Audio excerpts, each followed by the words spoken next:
Welcome to English Rise. This channel was created for people who want to improve their English while strengthening something deeper at the same time. Not just vocabulary, not just grammar, but mental clarity, discipline, and inner strength. All of this content is designed to help you train your listening and comprehension in English through calm, reflective storytelling. If this kind of serious, long-form English helps you grow, consider subscribing and staying with us. Now, let's begin. Part 1. What mental strength really is. Mental strength is often misunderstood. Many people think it means never feeling fear, never feeling doubt, never feeling tired. But that is not strength. That is suppression. Mental strength is the ability to remain functional while fear exists, to continue acting while doubt speaks, to stay disciplined even when motivation disappears. It is not emotional numbness. It is emotional regulation. Strong minds do not eliminate discomfort. They learn how to carry it without collapsing. Part 2. Why most people avoid developing mental strength. Mental strength is built through voluntary discomfort, and most people are trained to avoid discomfort at all costs. They escape boredom. They escape silence. They escape effort. This creates fragility. A fragile mind depends on conditions. If things feel good, it functions. If things feel hard, it shuts down. Mental strength removes that dependency, and that is threatening to an identity built around comfort. Part 3. The difference between a strong mind and a loud mind. A loud mind reacts. It overthinks. It panics. It catastrophizes. Volume is not power. A strong mind is quiet, not because it has no thoughts, but because it has hierarchy. It knows which thoughts matter, and which ones can pass without attention. Mental strength is not thinking less. It is thinking with order. Part 4. Why emotional control is a skill, not a talent. Some people believe they were simply born emotional. But emotions are responses, and responses can be trained. Mental strength develops when you learn to pause between stimulus and reaction. That pause is everything. In that space, you choose your behavior, and behavior, repeated, becomes identity. This is how emotional control is built, not by force, by awareness and repetition. Part 5. The role of discipline in mental strength. Motivation is unreliable. Discipline is structure. A strong mind does not ask, "How do I feel today?" It asks, "What needs to be done?" This removes emotional negotiation. Discipline simplifies life, and simplicity strengthens the mind. Each time you act without needing motivation, you reinforce internal authority. Mental strength grows when you prove to yourself that your actions are not controlled by mood. Part 6. Why mental strength feels uncomfortable at first. The mind resists loss of control. When you begin training discipline, the old identity fights back. You feel tension, restlessness, internal resistance. This is not a sign of failure. It is a sign of adaptation. Mental strength feels heavy before it feels stable. Most people quit in this phase, not because they can't do it, but because they misinterpret the discomfort. Part 7. How language trains the mind. The way you speak internally shapes how you respond externally. A weak internal language sounds like, "This is too much. I can't handle this. I need a break." A strong internal language sounds like, "This is difficult. I will stay with it. I can continue." Words are instructions to the nervous system. Training your English here is also training precision in thought. Clarity in language creates clarity in action. Part 8. Why mental strength requires solitude. Solitude is not loneliness. It is exposure. When you are alone, there is no distraction from your internal state. This is where strength is tested and built. A strong mind can sit in silence without needing escape. This capacity creates emotional independence. Part 9. The cost of never building mental strength. Without mental strength, life controls you. Circumstances dictate behavior. Emotions dictate decisions. Pressure dictates identity. This creates instability. Mental strength creates internal ground, something solid to stand on when conditions are unstable. We are only at the foundation. Because mental strength is not just about endurance, it is about direction. Part 10. Mental strength is built when no one is watching. Most people believe mental strength is tested in extreme moments. Crisis, pressure, failure. But mental strength is actually built in ordinary, quiet situations. When no one is watching. When there is no reward, no recognition, no urgency. It is built when you wake up tired and still follow your routine. When you feel bored and resist distraction. When discomfort appears and you stay present instead of escaping. These moments feel insignificant. But they are not. They are repetitions. And repetition shapes the nervous system. This is why strong minds are not dramatic. They are consistent. Part 11. Why a strong mind does not seek constant confidence. Confidence is emotional. Mental strength is structural. Confidence rises and falls. It depends on results. Feedback, validation. A strong mind does not rely on confidence. It relies on commitment. Commitment remains even when confidence disappears. This is why mentally strong people can act while feeling uncertain. They do not wait to feel ready. They move forward despite emotional instability. Strength is not believing you will succeed. Strength is acting without needing reassurance. Part 12. The relationship between pain and mental strength. Pain is unavoidable. Resistance to pain is optional. A weak mind interprets pain as a signal to stop. A strong mind interprets pain as information. Not all pain means danger. Some pain means growth. Learning to distinguish the two is a critical skill. Avoiding all pain creates fragility. Understanding pain creates resilience. Mental strength grows when you stop asking, "How do I escape this?" and start asking, "What is this teaching me?" Part 13. Why mental strength feels lonely. Mental strength separates you, not from people, but from patterns. When you stop reacting emotionally, some relationships change. When you stop complaining, some conversations feel empty. When you stop seeking validation, some connections fade. This can feel isolating. But this loneliness is not loss. It is transition. You are leaving a shared identity built around weakness and building a private identity based on control. Part 14. The difference between control and suppression. Many people confuse mental strength with suppression. Suppression hides emotion. Control integrates emotion. A strong mind does not deny feeling. It observes feeling. You feel fear, and you act anyway. You feel anger, and you respond deliberately. You feel sadness, and you remain functional. This integration is sustainable. Suppression is not.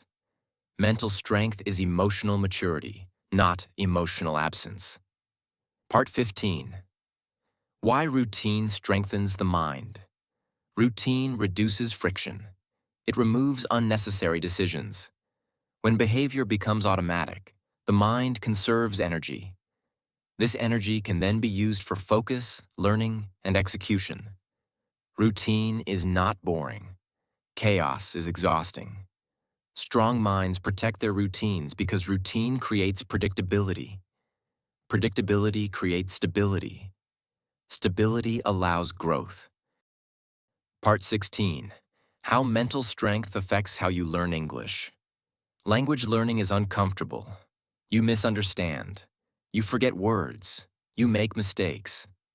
A weak mind avoids exposure. A strong mind tolerates it. Mental strength allows repetition without emotional collapse. This is why calm, long-form listening is powerful. You train comprehension and patience at the same time. Learning English here is also training emotional endurance. Part 17. Why most people quit before strength appears. Mental strength develops quietly. There is no clear moment where you suddenly feel powerful. Instead, resistance decreases slowly. Most people quit because they expect a feeling. But strength is structural.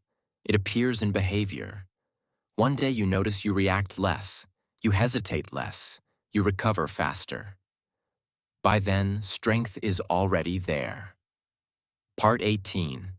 The role of self-respect in mental strength. Self-respect grows when your actions match your values. Every time you keep a promise to yourself, self-respect increases. Every time you break it, self-respect erodes. Mental strength is impossible without self-respect. This is why discipline matters. Not morally, psychologically. Strong minds trust themselves. Part 19. Why mental strength changes how you see problems. Problems stop feeling personal. They become neutral challenges. You stop asking, why is this happening to me? You start asking, what is required now? This shift reduces emotional noise. Clarity increases. Action becomes simpler. Mental strength turns problems into tasks. Part 20. The point where mental strength becomes identity. At first, strength is effort. Then it becomes habit. Eventually, it becomes identity. You no longer ask if you can handle difficulty. You assume you will. This assumption changes how you enter situations. And this is where life responds differently. Part 21. When mental strength stops being a struggle. In the beginning, mental strength feels heavy. You feel like you are constantly resisting yourself, resisting impulses, resisting excuses, resisting emotional reactions. This phase is exhausting, not because strength is tiring, but because the old patterns are still alive. Over time, something shifts. Resistance decreases. Not because life gets easier, but because your internal system becomes more efficient. You stop arguing with yourself. You stop negotiating basic standards. Mental strength stops being effort and becomes default behavior. This is the moment when most people don't notice progress. But this is where everything changes. Part 22. Why a strong mind does not need to prove itself. A fragile mind seeks validation. It wants to be seen as strong, respected, recognized. A strong mind has no such urgency. It does not perform strength. It lives it. This creates a quiet presence. People feel it, even if they can't explain it. Mental strength does not announce itself. It stabilizes environments. This is why truly strong individuals rarely speak about strength. They demonstrate it through consistency. Part 23. The relationship between mental strength and identity collapse. Growth often requires the collapse of an old identity. This is uncomfortable. The mind clings to familiar roles, even dysfunctional ones. Mental strength allows you to stay grounded during identity loss. You stop asking, who am I now? And start asking, what must be built next? This ability to exist without a fixed identity is rare, but it is essential for deep transformation. Part 24. Why mental strength reduces fear of the future. Fear of the future comes from self-doubt. If you don't trust yourself, the future feels dangerous.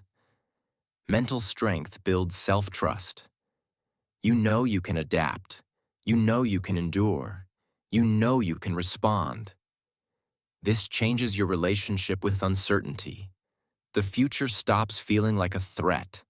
It becomes terrain, and terrain can be navigated. Part 25. The role of failure in strength calibration. Failure is information, but only a strong mind can read it accurately. A weak mind personalizes failure. I am not good enough. A strong mind contextualizes it. This strategy failed. This distinction prevents collapse. Failure becomes data, not identity. Over time, this creates resilience without bitterness. Part 26. Why mental strength makes life simpler. Strength reduces internal noise. Fewer emotional debates. Fewer unnecessary reactions. Life becomes clearer. You know what matters. You know what doesn't. Decision-making accelerates. Energy is conserved. Simplicity is not minimalism. It is mental order. And mental order creates freedom. Part 27. How mental strength affects how others treat you. People respond to stability. When you are emotionally reactive, others sense unpredictability. When you are grounded, people adjust. Boundaries are respected without being spoken. This is not dominance. It is coherence. A strong mind sends clear signals. Part 28. Why most people never reach this stage. Not because it is impossible, but because it is slow. Mental strength does not deliver dopamine. It delivers peace. And peace feels boring to minds addicted to stimulation. Most people quit before silence becomes comfortable. They return to noise. Part 29. The moment you realize you are mentally stronger. It is not dramatic. There is no celebration. You simply notice that situations which once overwhelmed you no longer do. You recover faster, you stay calmer, you act sooner, and you realize that strength was built quietly. Part 30. What comes after mental strength? Mental strength is not the destination. It is the foundation. Once the mind is stable, direction becomes possible. Purpose becomes sustainable. Without strength, purpose collapses. With strength, it compounds. Becoming mentally strong does not mean becoming unbreakable. It means becoming reliable. Reliable under pressure. Reliable under uncertainty. Reliable when emotions rise and conditions are not ideal. Mental strength is not loud. It does not seek attention. It does not demand recognition. It simply remains. And over time, that consistency changes everything. How you respond, how you decide, how you move through life. As you continue training your English here, remember that every word you listen to is also training your mind. This channel exists for those who choose depth over noise, discipline over impulse, and long-term mastery over shortcuts. If this calm, reflective English helps you grow, consider subscribing to English Rise and becoming part of this journey. Thank you for staying until the end. Your attention matters. We'll see you in the next story.